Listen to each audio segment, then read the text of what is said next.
Berlin. C'est vrai que Ernst avait été à l'origine de toutes les bonnes actions, de tous les bons coups du Dynamo. Et il est sorti par Helmut Jaschke. On laisse Berlin quelques minutes pour partir en Grèce dans une ambiance incroyable. AEK, Athènes contre Marseille. Nous nous retrouvons donc ici à Athènes pour le match retour entre l'AEK d'Athènes et l'Olympique de Marseille. L'OM a donc gagné à l'aller 2-0, mais ce ne sera pas de trop. Souhaitons aux Marseillais que ce soit même suffisant face à cette équipe d'Athènes qui a réussi un carton dimanche dernier en championnat en gagnant un match par 7-1 contre Panionios. Les deux capitaines sont dans le rond central, ce sont les mêmes qu'au match aller. Jean-Pierre Papin pour l'Olympique de Marseille bien entendu et Papaioannou pour l'AEK d'Athènes. Une équipe de l'AEK d'Athènes dont voici la nouvelle rentrée. Batista, le numéro 9, vous l'aviez vu au match aller, il était entré en jeu à la place de Christodoulou. Et bien cette fois-ci Christodoulou est sur le banc et c'est Batista qui sera l'avant-centre. Regardez le brassard de capitaine de Jean-Pierre Papin, c'est un brassard bleu, blanc, rouge. Et bien si à la mi-temps il n'a pas marqué de but, en deuxième mi-temps il changera, il mettra un brassard d'une autre couleur. Ce sont ces petites manies de footballeurs qui concernent beaucoup de footballeurs et Jean-Pierre Papin en particulier. Jean-Pierre Papin très heureux avec l'OM depuis le début de la Coupe d'Europe. Un but par match pour l'instant. Voici la composition de l'équipe d'Athènes que vous pouvez déchiffrer facilement. Avec donc Ikounopoulos dans les buts, Angis Vasopoulos, les deux arrières latéraux, une charnière centrale classique avec Manolas et Koutoulas. Papaioannou, le capitaine, sera milieu de terrain défensif. Devant, il y aura Okonski, le polonais, et Saveski, le yougoslave, comme au match aller. Mais cette fois, l'équipe de l'AEK jouera avec trois véritables attaquants, qui seront Savidis, Batista et Patikas. Pour l'Olympique de Marseille, c'est la même formation qu'au match aller, avec deux stoppers, Forster et Roche, mais une défense relativement prudente en début de match, avec Amoros et Dimeco sur les flancs. Sauzé sera très proche de la charnière centrale et Tigana sera un petit peu le relayeur entre cette défense et une attaque constituée de trois attaquants. Ça nous promet un beau match aussi. Trois attaquants par équipe, Waddle, Papin et Francescoli. Rôle très important pour Helmut Kohl, c'est son vrai nom, vous l'avez déjà vu sur Canal. L'arbitre autrichien, donc dans ce stade bourré à craquer, bourré de 40 000 spectateurs, non pas fanatiques, mais 40 000 spectateurs qui sont des supporters très chauds comme on va le voir, et j'espère que ça restera dans l'esprit du sport, car ici le stade a été suspendu entre guillemets. Il y a eu plusieurs matchs à huis clos suite à des excès de supporters. Voilà. Est-ce que le torrent de lave de l'AEK va couler sur l'OM comme le prévoyaient les journaux d'Athènes ce matin? Réponse dès le coup d'envoi, car ça va être un véritable déferlement. C'est du moins ce qu'ont promis les joueurs de l'AEK et l'entraîneur Bajevic aux Marseillais. Et ce sera donc 20 minutes, une première partie de match très difficile à tenir pour les Marseillais. Il faut tenir sur les buts, il faut défendre, c'est vrai, mais il faut aussi attaquer pour faire douter les joueurs d'Athènes. Dans le rond central, Savidis et Batista pour l'AEK d'Athènes. Et l'arbitre attend que les fumées des fumigènes se dispersent. Et c'est parti, longue frappe de Batista qui a marqué 4 buts dans le match de championnat de dimanche dernier avec l'AEK d'Athènes. C'est un joueur qui ressemble beaucoup à Gullit. Gullit est son idole. Il l'a croisé quelques semaines lorsqu'il était à Feyenoord. Et il a mis du temps à s'imposer ici à l'AEK d'Athènes. Il est arrivé blessé. Et depuis quelques semaines, eh bien, il est en pleine forme, à preuve donc sa réussite de dimanche dernier. Il n'est entré que dans les 20 dernières minutes au match aller à Marseille. Et oui, c'est le joueur qui a inscrit 4 buts dimanche contre Panionios. Et un joueur donc très efficace, puisqu'il a déjà inscrit 7 buts dans le championnat, alors que dimanche c'était la première fois qu'il était titulaire. Joueur à surveiller, mais il n'y a pas que lui, il y a notamment Patikas qui a promis un duel à Roche, les deux numéros 7 qui seront face à face, qu'il faudra remarquer. Coup de tête de Manolas qui avait marqué le deuxième but marseillais au match aller. Ballon perdu par Chris Waddle.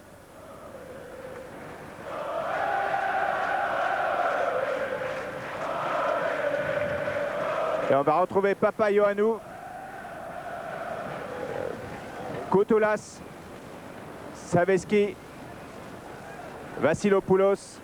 Papaioannou pour Okonski. Ballon intercepté par Tigana.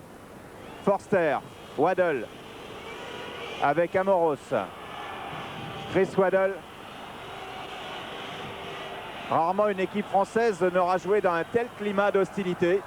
Et une équipe française très compacte pour l'instant. Vous avez vu Waddle pratiquement au même niveau que Forster. Ça ne veut pas dire que Forster est massé sur son but, mais c'est Waddle qui vient redescendre, défendre.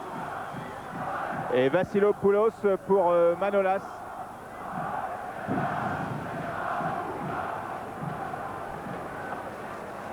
Okonski, transversale du Polonais, le gaucher, qui n'aboutit pas. Et la touche est pour Marseille. Avec Francescoli, vous l'avez marqué, qui joue à gauche. On a un petit peu changé le schéma tactique par rapport au match aller. Voilà une balle qui est sortie malgré le tacle d'Angis. Et donc Francescoli joue à gauche, Papin au centre et Waddle sur le côté droit pour pouvoir revenir sur son pied. Tigana part en dribble, est stoppé par Vassilopoulos pour Savidis. Pour Patikas, pardon. Patikas qui avait celui qui avait fait très peur à Marseille en marquant le premier but, un but refusé par l'arbitre suisse, monsieur Sandoz. Et un premier coup franc avec Savidis, beaucoup plus offensif qu'au match aller, le chypriote, capitaine de l'équipe chypriote, et qui est un véritable attaquant, même s'il avait joué milieu au match aller. Coup franc tiré par Okonski du gauche. Et en corner par Manuel Amoros. Premier corner de la partie en faveur de l'AEK d'Athènes.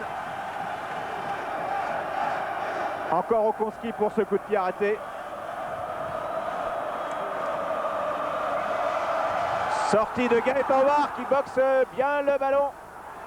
Et une frappe de Angis récupérée, bien stoppée par War. Bonne intervention, bon début de match du gardien marseillais. C'est capital pour lui car il va certainement avoir une partie beaucoup plus difficile qu'au match aller. Un bon dégagement du point sur corner, puis un bel arrêt ensuite. Ah, il le fallait car il y avait Koutoulas, le libéro qui était monté. Il est très grand et il est très menaçant sur les corners. Et il fallait que War, pour rassurer sa défense et pour se rassurer, intervienne dans sa zone. Carlos Moser.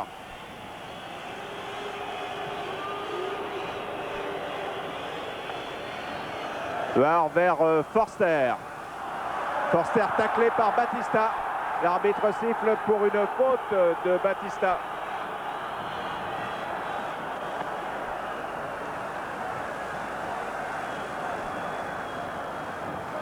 Coup franc tiré par Manuel Amoros.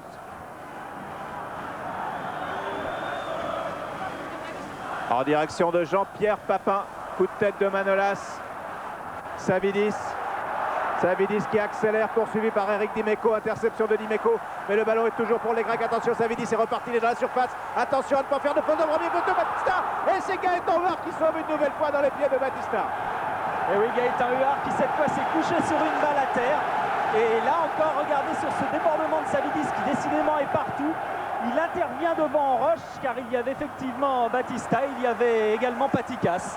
Début de match très très chaud pour les Marseillais qui pour l'instant tiennent bien le choc en grande partie grâce à Gaëtan Huard, mais c'est pas fini. Attention, Batista, les Grecs sont euphoriques, ils sont encore sous le coup de leur écrasante victoire en championnat. N'oublions pas qu'ils avaient remonté au premier tour de la Coupe des Champions, alors que là le ballon est perdu par Francescoli et récupéré par Vassilopoulos, puis Savidis à nouveau. Attention à Savidis, Savidis qui n'est pas attaqué, interception de Sauzé qui met en corner au premier tour. Au premier tour, cette équipe d'Athènes qui avait perdu à l'aller 1-0 avait gagné ici 5-3. Franck Sauzé que vous avez vu se replacer, c'est le grand ralentisseur ce soir, selon Gérard Gilly. C'est lui qui sera chargé de couper toutes les courses latérales des milieux de terrain.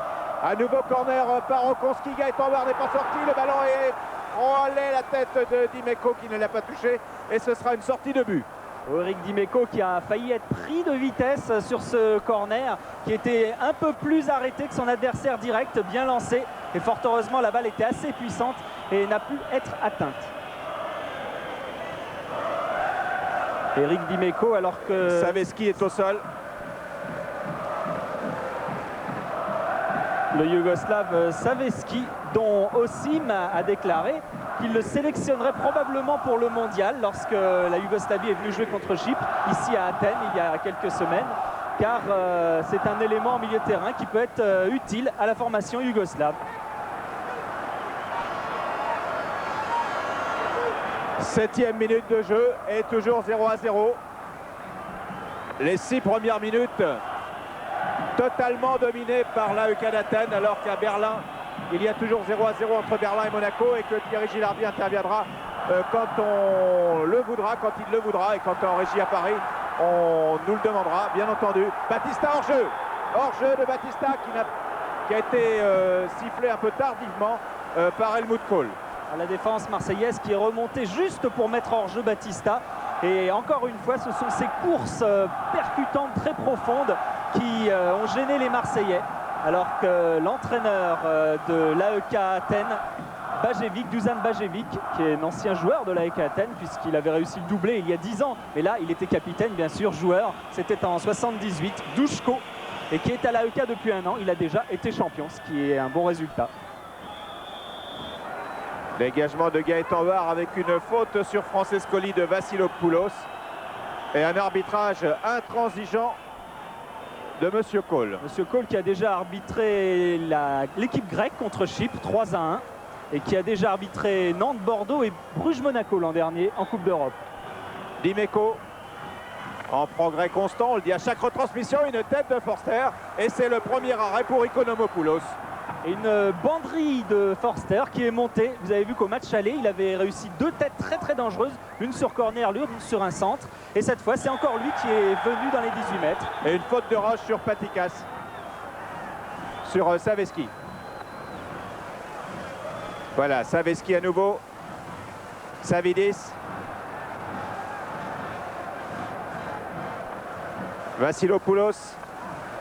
Attention au centre de Vassilopoulos qui a vu que Huard était très légèrement avancé. Et il en fallait plus pour surprendre le gardien de l'OM qui relance tout de suite sur Manuel Amoros. Manuel Amoros qui lance Chris Waddle. Chris Waddle qui... Alors qu'il y a interruption d'image, nous dit-on. Et que nous allons à Berlin.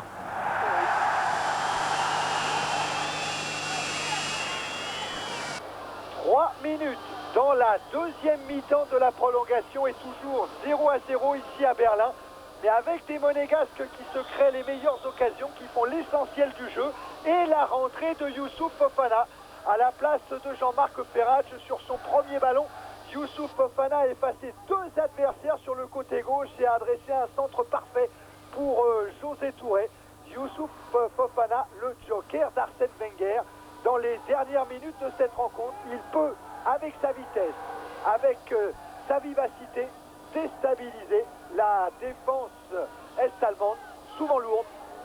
Oui, je pense que Youssouf est capable de tous les exploits. Si seulement c'était le cas ce soir, il est certain que ce serait un grand réconfort pour la Monaco. Mej, contré. Récupération de Marcel Dive. Dive très loin pour Jean-Luc Ettori. Bien sûr, on regarde sa montre sans arrêt maintenant. Encore 11 minutes dans cette prolongation. Mendy, Blondeau. Je pense que l'équipe de l'AS Monaco semble beaucoup plus fraîche physiquement que cette équipe de Dynamo Berlin et on pourrait peut-être faire la différence dans les dernières minutes. Et Rode, le capitaine pour Ruud Valait. Rode à nouveau. Herzog. Toll. Rode. Procède maintenant par des longs ballons en avant pour Toll. Il n'y a pas beaucoup de solutions. Si ce n'est celle proposée par Toll. Toll en retrait, frappe de Kuttner et but. But de Kuttner. Après 5 minutes dans la deuxième période de la prolongation. Centre en retrait de Toll et but de Kuttner. Le coup de théâtre ici à Berlin. On va revoir au ralenti. Avec Toll qui va venir sur Sonor. Sonor qui ne peut contrer le ballon. Un premier crochet sur Mendy. Centre en retrait parfait. Reprise de Kuttner magnifique dans la lucarne d'Ettori qui ne peut absolument rien sur ce coup-là. C'est un but magnifique dans sa conception. C'est vrai, il n'y a rien à dire là-dessus. Et El Kuttner qui ouvre le score et surtout qui ouvre une avenue devant le Dynamo de Berlin pour la qualification pour les quarts de finale de la Coupe d'Europe des vainqueurs de coupe. Monaco n'a plus le choix. Monaco doit se jeter devant la cage de Ruud van Eyck. Et Youssouf Fofana là, qui doit s'arrêter. Coup de sifflet de monsieur Guttel pour un hors-jeu. Terrible coup dur pour Monaco au moment où sentaient les Monégasques avoir le match à leurs mains, se créer les meilleures occasions. Oui, en effet, c'est un but, c'est un coup de massue vraiment qu'on vient de recevoir là, par ce but magnifique de Kuttner. Coup de massue sur l'ensemble des clubs français après l'élimination de ce du Paris Saint-Germain. Voilà Monaco en grosse difficulté. Et Dole toujours sur ce côté droit, là, c'est là qu'il a amené le but tout à l'heure. Et qui va bénéficier d'un corner sur ce contre de Blondeau. On rappelle les règles en Coupe d'Europe, c'est simple, si Monaco égalise, Monaco est qualifié. C'est pour ça que pour le moment, rien encore n'est joué. Mais c'est sûr que psychologiquement, ça ne doit pas bien se passer dans les têtes des Monégasques. Et surtout, attention à ce nouveau coup de pied arrêté. Tiré par Dole.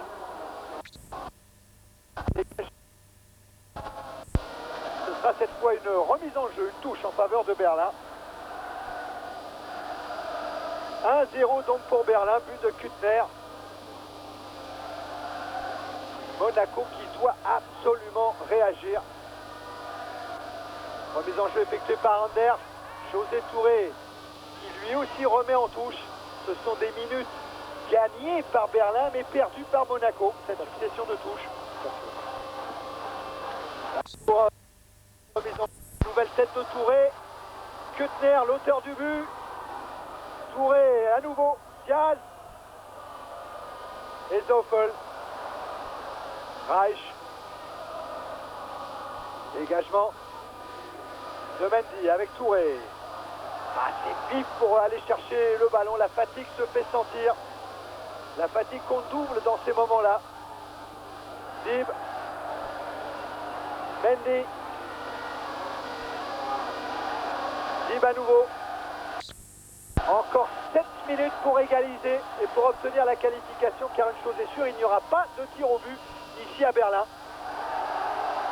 Intervention d'Herzog et contre mené par Dole. Un 3 contre 3 joué par les joueurs de Berlin. Dole à sa gauche pour Tom. Tir de Tom et arrêt en deux temps de Jean-Luc Ettori. Ah, c'est sûr que les espaces vont s'ouvrir devant les attaquants est-allemands. Comme ici où Dole donne un très bon ballon à Tom. C'est normal, parce que de l'autre côté, je pense que c'est qui tout double. Si on en prend un deuxième, il n'y a rien à dire. Il faut absolument l'égaliser. Et comme Diaz, là, qui était lancé par Marcel Dib. Mais sorti de Ruud van Eyck, qui a été loin de mettre en confiance sa défense, Ruud van Eyck, avec des prises de balles très farfelues. Ça aussi, ça donnait confiance aux attaquants monégasques tout à l'heure. Et avant de suivre la fin de cette prolongation ici à Berlin, nouveau détour par Athènes avec Michel Denisot et Pierre Sled. On se retrouve avec un coup franc en faveur de l'AEK d'Athènes qui vient d'être retiré cette fois-ci par Okonski et renvoyé par le mur marseillais. Le score est bien entendu toujours de 0-0 et vous n'avez rien manqué de marquant, il n'y a pas eu d'occasion. La pression grecque continue de s'exprimer, mais Marseille tient toujours bon et Marseille commence à faire un peu plus de coups francs, cette fois-ci à 30 mètres, début de Gaëtan Var. Il y a eu tout à l'heure une action assez dangereuse menée par Patikas. Un débordement mais qui n'a pas abouti. Et là c'est un nouveau coup franc tiré par Okonski à 25 bons mètres, envoyé de la tête par Dimeco. Récupéré par Enzo Francescoli, tous les Marseillais sont en défense. Tigana, ballon perdu, récupéré par Papaionaou maintenant. Papaionaou avec Savidis. Batista est à droite. Savidis tente de redonner dans l'axe. C'est pour Amoros, Waddle tente une longue ouverture vers Jean-Pierre Papin. Ce sera peut-être une des rares attaques françaises de ce premier quart d'heure. Nous venons d'entrer dans le deuxième quart d'heure avec Papin pour Waddle qui arrive. Waddle va peut-être frapper du gauche. Non, il n'était pas bien en équilibre au moment de la frappe. Et Tigana a tenté de rejouer avec Papin. Voilà, c'était la première contre-attaque vraiment dangereuse des Marseillais. Et Papin seul en attaque, ça veut dire que les deux latéraux, Francescoli et Waddle, sont obligés de revenir. Ça veut dire que l'OM est dominé, du moins moins dominateur qu'en début de match. Et faute d'Alaroche sur Paticas. Alaroche qui va se faire réprimander verbalement par l'arbitre.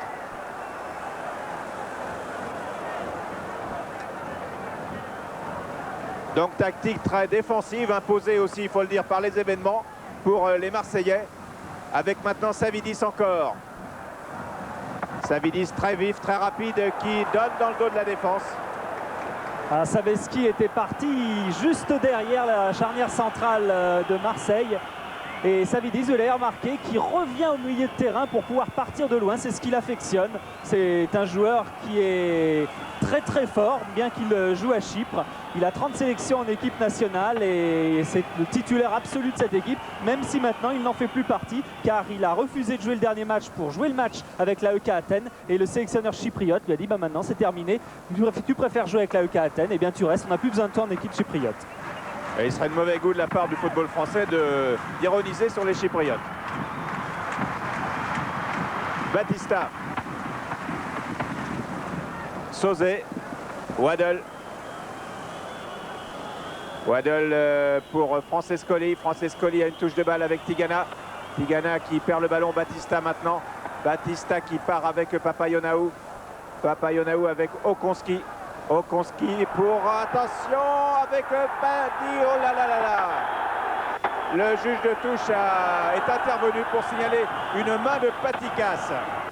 Une main de Paticas ou une poussée de Paticas, on ne sait pas exactement. Ce qui est sûr, c'est qu'il y a un duel terrible entre Paticas et Dimeco, ou Paticas et Roche, lorsqu'ils sont face à face. Là, ils sont face à face d'ailleurs actuellement. Et Paticas est l'attaquant le plus tricheur que Roche ait jamais vu, a-t-il déclaré avant le match. Tigana pour Francescoli. Alors que Roche, avec son jeune âge et ses 22 ans, a déjà été champion d'Europe Espoir, champion de France. Il a gagné 2 Coupes de France, une demi-finale de Coupe d'Europe avec Bordeaux. Donc il a déjà vu beaucoup de grands joueurs. Sauzet, Tigana. Tigana avec Papin, non. Décalage entre les deux. Papin qui ne partait pas dans le sens du ballon, il faisait une course latérale alors que Tigana lui a donné en profondeur. Saveski pour Okonski. Ah, nous allons à Berlin, ici toujours 0-0. N'a pas vu, il est préoccupé pour le moment, il essaye de faire reculer le mur. Pas à distance de jeu, le mur n'est pas à distance. Le mur n'est pas à distance, alors là il est constitué de très grands et but. Oh, c'est le but. Et c'est le but de Ramon Diaz. Ramon Diaz qui arrache la qualification monégasque à 3 minutes de la fin de la rencontre. Un coup franc de Ramon, il a tiré exactement de la même manière qu'à Belenenses. Et Ramon Diaz qui avait inscrit le but victorieux à Belenenses lors du premier tour aller. Frappe sur ce coup franc, nous reprenons l'antenne à Athènes pour ce coup franc tiré par Okonski à côté des buts de Gaëtan Barre. Toujours 0-0, nous vous revoyons, vous n'avez rien manqué avec le ralenti. Okonski, vous savez, c'est celui au match aller qui a mis ce coup franc sur la barre après que Paticas ait justement marqué ce fameux but refusé, ce fameux but dont on parle bien sûr beaucoup ici, car on l'a un petit peu en travers de la gorge lorsqu'on se souvient que l'arbitre M. Sandoz avait refusé le but pour signaler une faute d'un joueur marseillais sur Paticas. Oui, c'était une faute de Forster à l'entrée de la surface sur Paticas qui avait marqué. Papaioanou. Amoros, Waddle.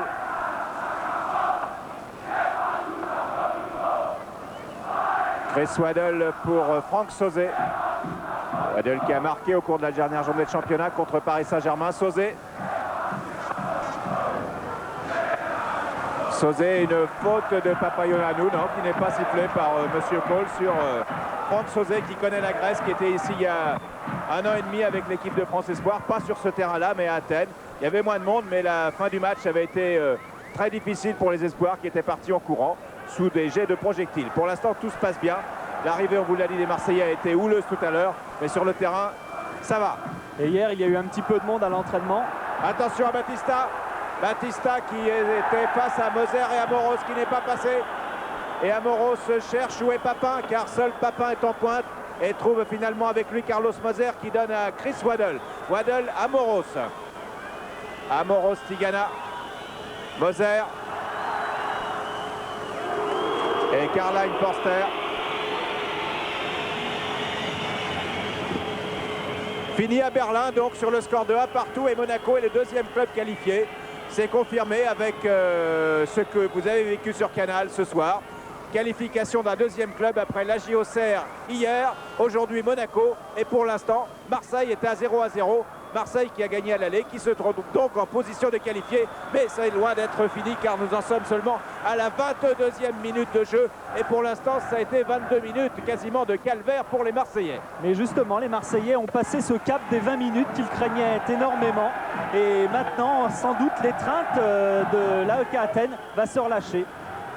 Coup franc tiré par Forster pour la tête de Francescoli.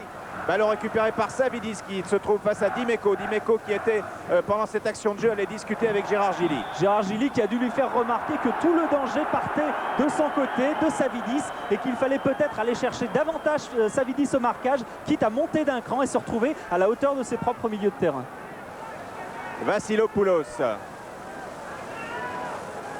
avec Manolas, Papaioannou. Tête de Sauzet qui a été bousculé par Patikas. Papaioannou à nouveau. Angis. Saveski. Ballon récupéré par Roche. Tigana cherche comment il peut lancer Papin. Il le trouve, la solution avec Manolas. Manolas qui poursuit Papin. Papin entre dans la surface, il va frapper. Non, il a été contré au moment de la frappe. Et l'OM sort de sa coquille avec Waddle maintenant. Amoros. L'OM qui a subi les 20 premières minutes et qui maintenant commence à se montrer. Dimeco. Gérard Gilly disait qu'il fallait faire sentir la menace du but aux joueurs d'Athènes, et c'est ce que sont en train de faire actuellement les joueurs de Marseille qui reprennent le jeu à leur compte. Waddle. Tigana, Waddle. Waddle qui déborde et qui obtient la touche. Touche pour Marseille, qui n'a jamais été aussi longtemps dans le camp d'Athènes depuis le début du match que c'est au cours de ces dernières secondes, et ça continue avec un coup franc très bien placé pour une faute sur Enzo Francescoli. Coup franc légèrement sur la droite quand on regarde donc le but d'Ikonomopoulos. Et là, alors peut-être la frappe de Sauzet. La frappe de Sauzet, car Papin, vous l'avez vu, est allé se placer au niveau du mur pour éventuellement reprendre cette balle à l'affût. Mais il y a aussi Francescoli qui, souvenez-vous de son coup de patte lorsqu'il était au Matra, c'est un véritable fouet, son pied droit. C'est grâce à ce pied droit qu'il a donné la balle de but à Papin au premier match. C'est comme le coup de poignet du tennisman. Il arrive à lifter ce ballon et il est très dangereux. Ce sera vraisemblablement Sauzet. Non, Francescoli revient se placer.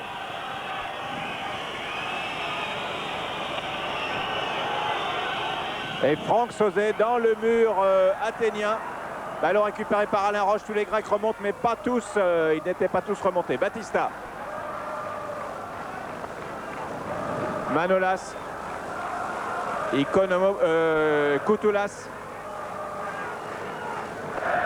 Manolas. Angis.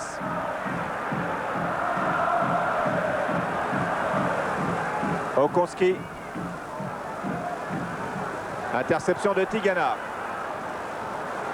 À l'agressivité des joueurs marseillais en milieu de terrain, c'est peut-être elle qui fera gagner le match. Et là, les Grecs, d'un seul coup, ont baissé de régime. Le jeu est beaucoup moins vif, moins rapide, moins percutant en tout cas sur cette action.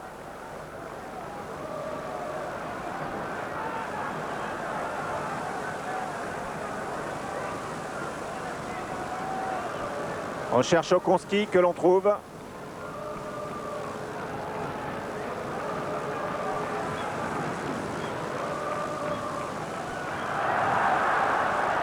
Et ballon avec Batista. Attention dans la surface, il n'y a pas faute de main de Moser. Non, les Grecs ont réclamé. Ils continuent de réclamer pour une faute de main de Moser. Alors on revoit ce 1-2 avec Batista et Okonski qui passe heureusement à côté du ballon. Moser le prenant plus ou moins